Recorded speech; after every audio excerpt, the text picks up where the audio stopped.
Dan hari ini kita akan belajar satu topik yang sangat menarik banget, yang hari-hari ini saya pribadi sering sekali menggaungkannya, yaitu tentang hubungan, khususnya tentang pacaran. Tapi sebelum kita mulai, mari kita berdoa dulu yuk.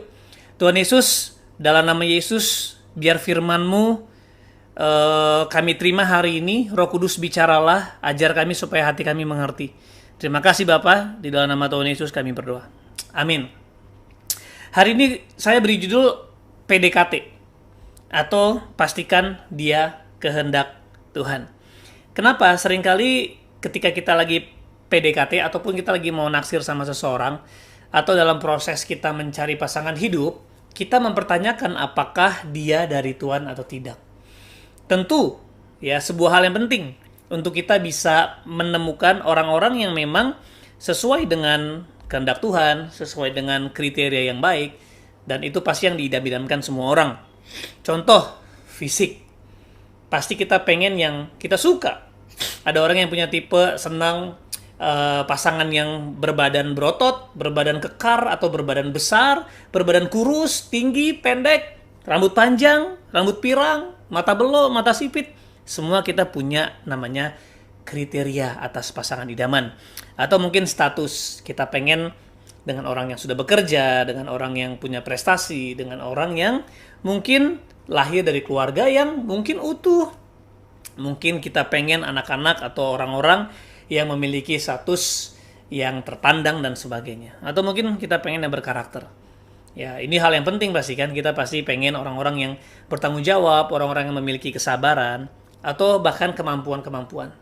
Atau yang terlebih penting, kita pengen orang-orang yang rohani. Kita pengen dapetin seseorang yang cinta Tuhan, seseorang yang rajin ibadah, seseorang yang mungkin dimuridkan, dan sebagainya. Nah, ini pertanyaan-pertanyaan yang sering banget muncul. Bang, gimana sih supaya kita bisa tahu bahwa dia adalah kehendak Tuhan? Dia adalah sesuai dengan apa yang Tuhan mau. Nah, semua itu penting, semua itu bagus kalau kita dapat seseorang yang sesuai dengan kehendak Tuhan. Tapi pertanyaannya, gimana dengan kamu? Sementara kita sibuk mencari orang yang tepat, tapi pertanyaannya, apakah kamu bisa jadi orang yang tepat? Apakah kamu bisa jadi orang yang diharapkan oleh orang lain? Ketika mereka mempertanyakan, apakah kita datang dari Tuhan? Apakah kita kehendak Tuhan? Makanya, saya percaya banget, kalau kita hidup dalam kehendak Tuhan, nggak mungkin kita salah pilih atau sembarangan milih. Pasti kita memilih yang sesuai. Pasti kita memilih yang at least sesuai dengan bagaimana standar kita jalan dengan Tuhan. Kita pasti kalau kita berjalan dengan Tuhan dengan sungguh-sungguh, pasti cari yang sungguh-sungguh. Kalau kita mengejar kesetiaan kepada Tuhan, pasti cari yang setia juga sama Tuhan. Kalau kita hidup jujur di hadapan Tuhan, pasti kita cari yang jujur di hadapan Tuhan.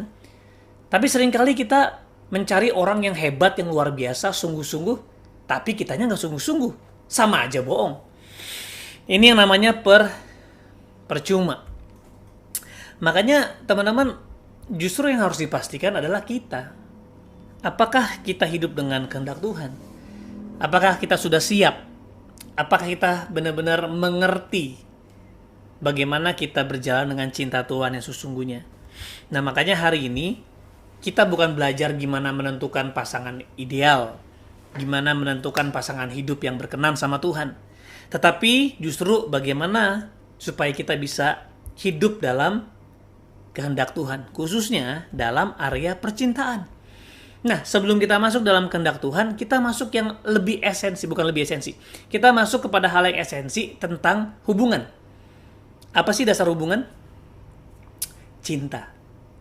Ya, dasar hubungan yang sehat, yang berkenan, yang sesuai dengan kehendak Tuhan. Itu dasarnya cinta. Tentu cintanya Tuhan. Tapi kalau hubungan yang nggak sehat, katakanlah bucin, toksik, dan sebagainya, itu nafsu. Yang menjadi dasar hubungannya adalah nafsu. Nah, kita harus bisa bedain. Kita harus punya definisi. Ya, apakah kita sedang mencintai atau jangan-jangan kita sedang menafsui. Kalau kita bisa memahami definisi cinta dan juga definisi nafsu, maka at least minimal kita bisa menyadari apakah saya sedang berjalan dalam cinta, which is itu kehendak Tuhan, atau saya berjalan dalam nafsu, yang seringkali kehendak kita sendiri. Yang pertama, coba definisi cinta. Definisi cinta yang pertama ya, menggunakan diri kita untuk keuntungan orang lain. Kita bisa lihat di Yesus Kristus. Bagaimana Filipi 2 ayat 5. Ya, hendaklah kamu dalam hidupmu bersama menaruh pikiran dan perasaan yang terdapat juga dalam Yesus Kristus. Dia Allah, tapi dia tidak menganggap kesetaraan.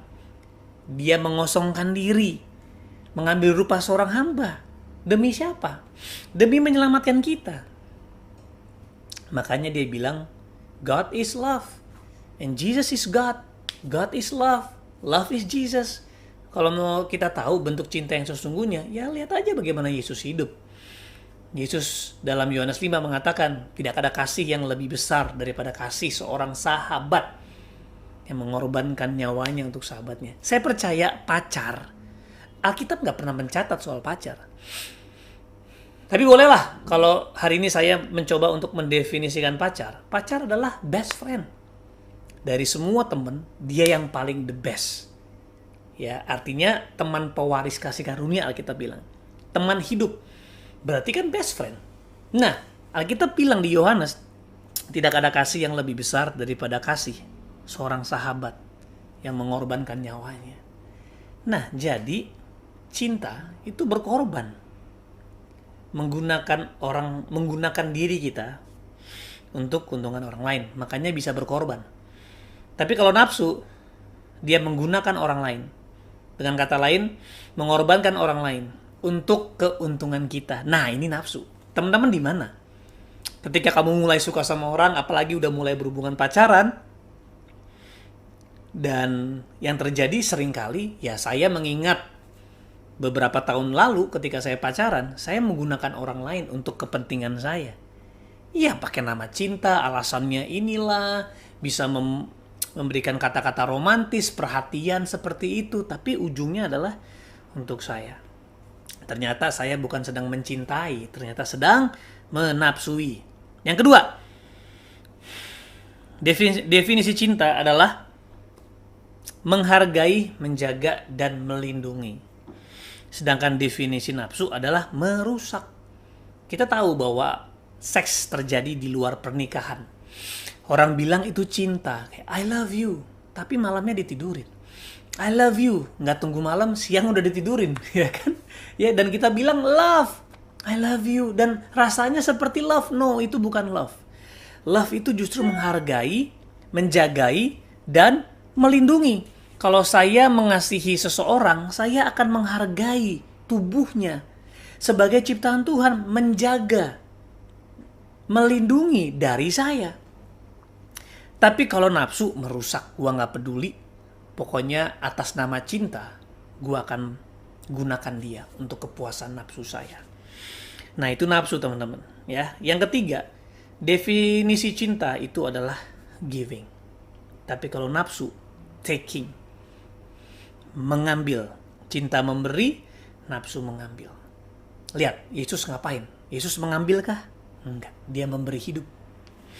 Dia nggak mengambil, dia memberi hidup. Itu cinta, teman-teman. Jadi sudah siapkah kamu memberi? Pertanyaannya, apa yang mau diberi? Yang namanya kasih pasti memberi kasih.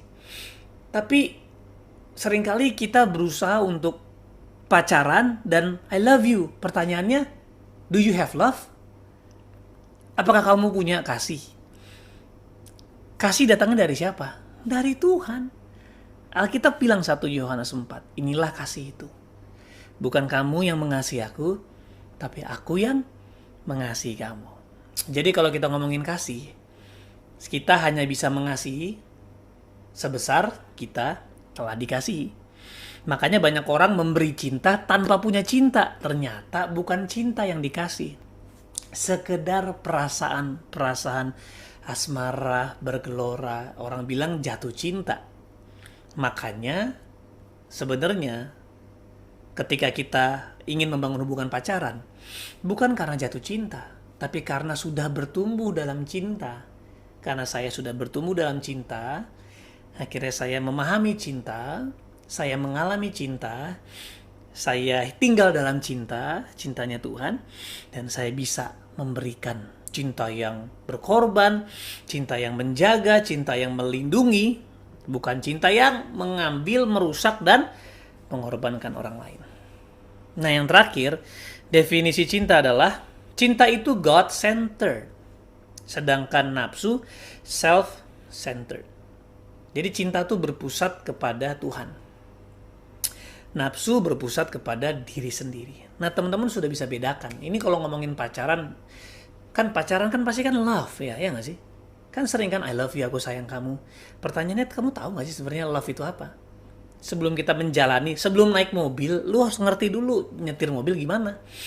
Lu harus ngerti dulu oli, aki, lu harus at least paham lah. Isi bensin di mana? Jangan-jangan lu isi bensin di wiper, rusak mobil lu, ya kan? Kita harus mengenal ketika oli nyala, itu indikator, itu maksudnya apa. Ketika kita ingin buka spion, sekarang seringkali elektrik, ya kan, gimana pencetnya? Jangan-jangan kita paksa dengan tangan, rusak. Nah, kayaknya seringkali orang mati karena cinta. Ya, Alkitab bilang, love as strong as death. Cinta sekuat maut. Saya bisa bilang, seringkali orang mencintai sampai mengalami maut. Karena dia nggak memahami cinta. Cuman mengatasnamakan cinta yang mereka nggak mengerti, mereka nggak pahami, mereka menjalaninya, akhirnya mati. Nah, saya berharap teman-teman Shine Community bisa belajar supaya benar-benar kita memahami, memiliki paradigma yang tepat tentang cinta, supaya kita bisa menjalaninya dengan tepat, ya. Nah, ngomongin PDKT saya singkat, ya, yaitu pastikan dia kehendak Tuhan. Tapi sebenarnya sebelum pastiin dia kehendak Tuhan, yang pertama adalah pastiin diri kita kenal kehendak Tuhan. Jadi bukan memastikan dia kehendak Tuhan, tapi pastikan juga diri kita kehendak Tuhan. Bahwa kita hidup dalam kehendak Tuhan. Sekali lagi, saya ulang tadi kalimat saya pertama.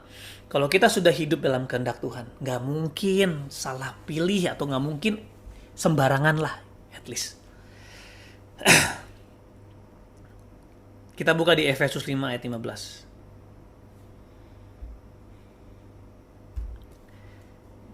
Karena itu perhatikanlah dengan saksama bagaimana kamu hidup. Pastiin kita mengerti bagaimana kita hidup. Jadi yang perhatikan adalah diri kamu sendiri, bukan orang lain. Karena Alkitab jelas bilang perhatikanlah dengan saksama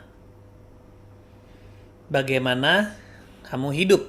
Jangan seperti orang bebal, tetapi seperti orang arif. Dan pergunakanlah waktu yang ada, karena hari-hari ini adalah jahat. Sebab itu janganlah kamu bodoh, tetapi usahakanlah supaya kamu mengerti kehendak Tuhan. Jadi perhatikanlah dirimu, bukan orang lain. Makanya orang yang udah memperhatikan diri dia, tahu bagaimana dia berjalan dengan Tuhan, gak akan pusing sama hidup orang lain. Dia akan punya mata seperti mata Tuhan, punya telinga Tuhan, dia punya hati Tuhan. Karena dia memperhatikan bagaimana hidupnya senantiasa tidak menjadi orang bebal, tapi justru dia menggunakan waktu yang ada. Untuk apa? Mengerti kehendak Tuhan.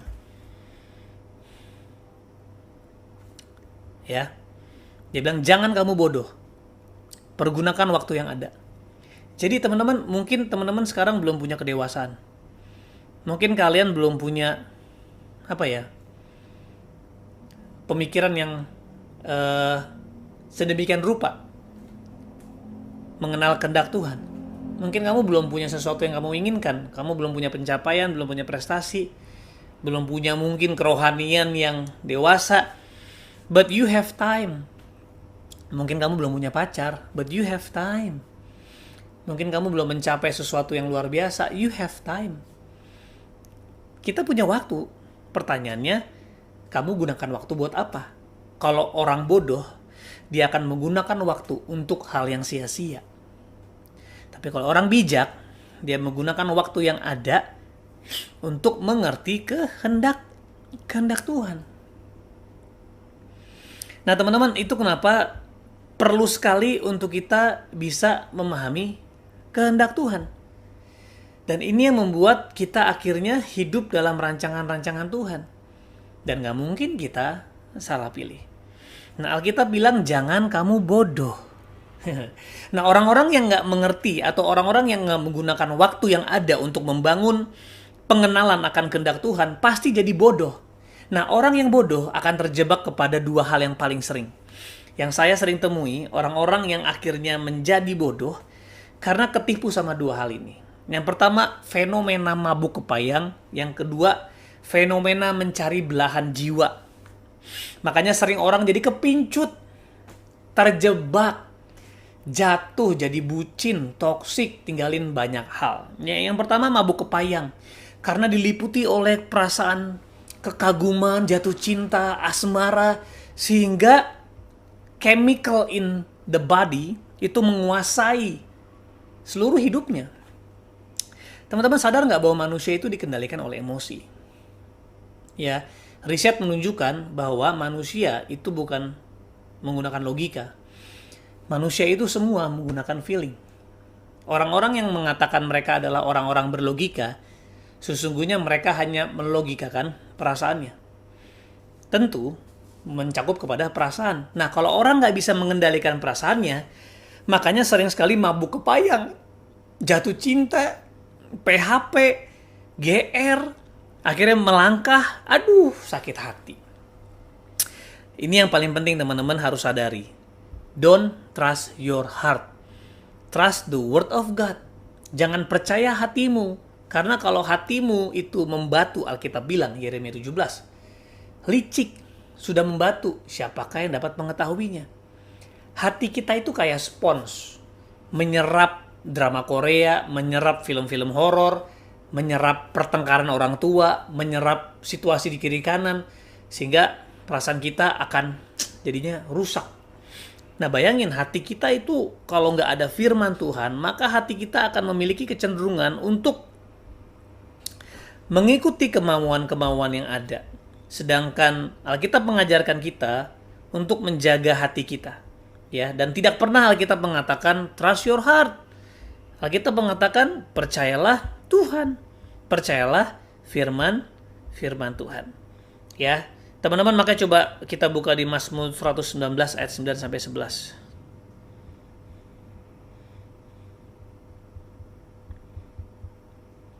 Dengan apakah seorang muda mempertahankan kelakuannya bersih? Dengan menjaganya sesuai dengan firman-Mu. Dengan segenap hatiku, aku mencari Engkau. Jangan biarkan aku menyimpang dari perintah-Mu. Dalam hatiku, aku menyimpan janji-Mu, supaya jangan berdosa terhadap Engkau. Jadi dalam hatinya menyimpan janji Tuhan. Menyimpan firman Tuhan. Sehingga hatinya kuat. Gak dikendalikan oleh perasaan, tapi dikendalikan oleh firman Tuhan. Nah seringkali kalau kita nggak menjaga teman-teman, maka hati kita akan rusak. Coba kita buka Kidung Agung 2 ayat 7. Jangan kamu membangkitkan cinta sampai waktu yang tepat. Nah ini seringkali terjadi ketika kita naksir sama orang, langsung kita nggak bisa menguasai hati kita. Hati kita akan mengikuti apapun yang kita lakukan. Kita stalking orang itu, kita telepon orang itu, kita jalan, kita ketemuan, membangun hubungan, kita intens banget. Akhirnya apa?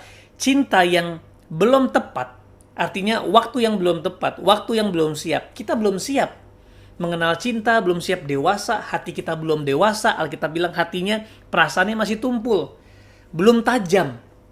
Kita malah pacaran. Nah, mabuk kepayang seringkali dialami karena hati kita bukan disimpan oleh firman, bukan menyimpan firman, tapi yang kita simpan adalah ya drakor, Hollywood, ya kesakitan, sakit hati, kepahitan, ya sexual thinking, itu semua yang ada di hati kita. Sehingga hati kita seringkali diperdaya ya oleh semua hal yang masuk. Kalau hati kita diperdaya, ya hidupmu diperdaya. Karena hidupmu akan mengikuti hatimu. Jadi hati itu adalah sumber kehidupan. Alkitab bilang jagalah hatimu dengan segala kewaspadaan karena dari situ terpancar kehidupan. Nah gimana caranya supaya hati kita bisa memimpin kita kepada hal yang benar? Makanya kita harus taklukkan hati kita kepada firman Tuhan. Taklukkan hati kita dengan kebenaran. Setiap hari taruh firman Tuhan di situ. Taruh hati kita dengan firman Tuhan sehingga hati kita itu benar-benar berbuah dengan kebenaran. Sehingga kita nggak jadi bucin, mabuk kepayang, ya jatuh cinta, rela berikan segalanya buat yang kamu cintai. Rela tinggalin keluarga, tinggalin rumah, tinggalin sekolah, semuanya ditinggal. Karena apa? Jatuh cinta. Nah, menurut buku Gary Thomas, ya, fenomena jatuh cinta atau fall in love itu jauh lebih adiktif daripada seks itu sendiri. Makanya perasaan lagi naksir, perasaan lagi ditaksir, perasaan PDKT, langsung ada adrenalin rush, betul nggak? Dan itu membuat kamu jadi kehilangan objektivitas. Makanya orang tua kamu melarang, kamu marah, kamu rela tinggalin kuliah. Kenapa? Ada hal-hal yang sifatnya menubuh, yaitu zat-zat kimia atau hormon-hormon dalam hidup kita yang kita nggak bisa kendalikan. Makanya kita harus bijak mengenal kehendak Tuhan sehingga kita bisa mengendalikan seluruh tubuh kita. Kita bisa mengendalikan diri kita dengan cara apa? Seturut dengan firman Tuhan. Ingat, Tuhan ciptakan kita untuk menjadi tuan atas hidup kita loh. Ya, kita menjadi tuan, bukan Tuhan. Menjadi tuan, master atas hidup kita. Dan dengan kita memasterkan atau memasteri ya hidup kita, kita memilih untuk menyerahkannya kepada Tuhan. Jadi basically hidup kita ada dalam tuntunan Tuhan, tetapi kita yang harus mengendalikan. Makanya Tuhan bilang kan, pilih hidup, pilih maut. Pilihlah hidup, maka kamu akan hidup. Ya. Yang kedua fenomenanya, belahan jiwa. Seringkali kita itu merasa terbelah. Ya, saya sering bilang, kamu itu manusia, bukan amuba. Ya, amuba itu terbelah-belah, tapi kamu manusia. Diciptakan serupa dengan Kristus, utuh. Walaupun karena dosa, kamu jadi terbelah-belah. Kecewa, sakit hati, dosa, penyembahan berhala, apapun terbelah. Tapi puji Tuhan, Kristus hadir. Dan ketika kita hidup dalam Kristus, Alkitab mengatakan kita senantiasa mengenakan Kristus dan diperbaharui. Senantiasa diperbaharui. Makanya jangan cari belahan jiwa. Kamu gak butuh belahan jiwa. Kamu butuh Kristus. Supaya kamu bisa menemukan seseorang yang juga dipenuhi Kristus. Dan kalian berdua saling melengkapi. Ya. Kolose 2 ayat 10, dan kamu telah dipenuhi di dalam Dia. Wow, kamu telah dipenuhi dalam Dia. Jadi bukan orang yang memenuhi kamu. Kalau kamu pacaran untuk dipenuhi, nanti kamu akan dipenuhi oleh Dia dan kamu akan memiliki Dia. Karena kamu merasa setengahnya kamu diisi oleh Dia. Dan kamu gak akan pernah ngerasa cukup jauh dari Dia. Nah, ini kan bucin, toksik. Harusnya enggak. Kamu penuh dalam Kristus oleh firman-Nya, oleh keintiman dengan Tuhan. Kedewasaan terjadi dan kamu mengatakan, I am enough with Christ. Dan saya perlu orang untuk menjadi rekan saya, melakukan kehendak Allah, which is orang-orang yang juga dipenuhi oleh Kristus, teman-teman. Amin, teman-teman. Ya, itu kenapa pastiin kamu tahu kehendak Tuhan. Jangan bodoh, karena kalau kamu bodoh, ya pasti kamu akan masuk ke dua fenomena ini yang paling sering. Mabuk kepayang, belahan jiwa. Dan saya mau tutup dengan penjelasan terakhir, yaitu bagaimana supaya kita bisa mengenal kehendak Tuhan. Sederhana saja, saya kasih 3 hal. Yang pertama tadi sudah dijawab, firman Tuhan. Yang kedua, hadirat Tuhan, yaitu membangun keintiman. Yang ketiga, keluarga Tuhan. Kalau kamu hidup dengan ini, sebelum pacaran, kamu akan dipenuhi. Pasti. Gak cukup firman Tuhan doang, kamu butuh hadirat Tuhan. Kamu butuh penyertaannya, kamu butuh keintiman, kamu butuh gaya hidup doa dan menyembah. Daud belum ada Alkitab loh. Saya gak tahu, ya walaupun ada kitab Musa, tapi zaman dahulu bukan kayak sekarang. Kita bisa baca anytime, anywhere. Dalam genggaman dulu gak ada. Yang ada cuma hidup bersama dengan Tuhan. Ya. Dan hidupnya Daud luar biasa sekali. Dia mentaati, dia hidup dengan hadirat Tuhan dan mentaati firman-Nya. Walaupun dia gagal, tapi ada hadirat Tuhan yang menemani dia. Ya, ketika dia jatuh, seperti jauh dari Tuhan, ada keluarga Tuhan yang datang kepada dia. Nabi Nathan, bahkan dia menghormati Saul. Dia punya partner-partner yang adalah keluarga Tuhan. Makanya gak cukup sekedar firman Tuhan, kita butuh hadirat Tuhan. Yang terakhir, kita butuh keluarga Tuhan. Hiduplah dengan keluarga Tuhan sebelum kamu membangun keluarga sendiri. Hiduplah bersama dengan keluarga Tuhan, menjadi dewasa, bertumbuh dalam kasih, baru abis itu mencari seseorang yang juga sudah bertumbuh dalam kasih dan siap untuk bekerja sama dengan kamu untuk melakukan kehendak Tuhan. Amin teman-teman, itu aja yang saya mau sharing. Semoga ini bisa memberkati kalian semua. Ingat, jangan bodoh ya. Carilah kehendak Tuhan, kenali kehendak Tuhan melalui firman Tuhan, hadirat Tuhan, dan juga keluarga Tuhan, supaya kita tidak masuk dalam kebodohan zaman now, jatuh cinta, mabuk kepayang, dan juga mencari belahan jiwa. Ini udah fenomena dari tahun ke tahun, dari sejak dulu kok. Orang tuh fall in love, ditipu daya. Kita lihatlah lagu-lagu semuanya, ya kan? Makanya teman-teman, hari ini hidup sungguh-sungguh mengenal kehendak Tuhan.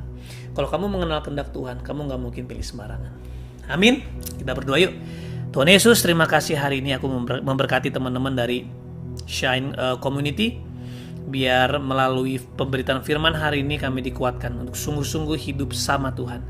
Supaya ketika waktunya nanti, Tuhan tahu kami siap. Kami akan diperkenalkan kepada seseorang juga yang siap membangun hubungan di atas dasar kasih Kristus untuk melakukan kehendak Tuhan. Berkati anak-anakmu Tuhan Yesus. Terima kasih. Di dalam nama Yesus kami berdoa. Amin. God bless you. God bless you.